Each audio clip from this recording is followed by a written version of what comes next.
Plusieurs attaques attribuées à des terroristes ont fait tout au long de l'année des victimes dans les rangs des forces de défense et de sécurité et civiles au Bénin, pays côtier d'Afrique de l'Ouest.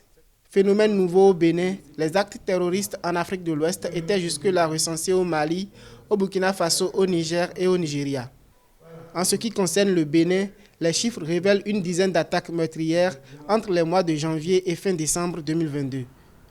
Les principales localités touchées sont les départements de la Liborie au nord-est, avec l'explosion de mines artisanales au Parc W faisant des victimes, Moncey dans la commune de Karim-Maman, où un commissariat de police a été incendié, un policier tué, et une base militaire en construction incendiée courant septembre 2022.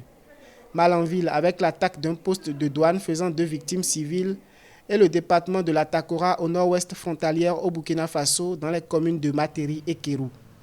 Une situation qui a mis en alerte maximale les forces de défense et de sécurité qui ont revu leur déploiement dans le nord du pays. À long terme, je pense qu'il est attendu que la coopération au niveau régional et international puisse produire ses fruits. L'initiative d'Accra devrait être amplifiée. En visite au Bénin le 27 juillet 2022, à l'occasion de sa tournée francophone, le président français Emmanuel Macron avait répondu favorablement à la demande du Bénin pour faire face à cette hydre en provenance du Sahel et annoncer la prédisposition de la France à accompagner le Bénin et les pays africains qui le désirent dans une nouvelle approche.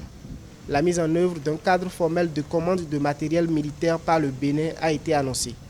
Nous avons acté pour 2 choses. La première, c'est qu'à court terme, nous allons livrer ces matériels et en quelque sorte, on va, si je puis m'exprimer ainsi, le faire comme si on achetait pour nous.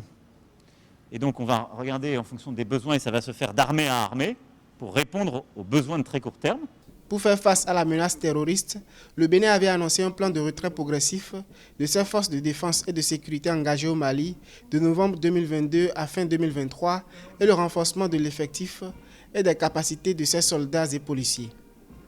Par ailleurs, le pays est membre du regroupement dénommé Initiative d'Accra qui prône une solution africaine au terrorisme, la mutualisation, la coordination des actions antiterroristes et l'organisation d'opérations conjointes.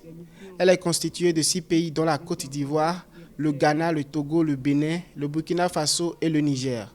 Des accords de coopération militaire ont également été signés entre le Bénin et certains pays africains, dont le Niger et le Rwanda.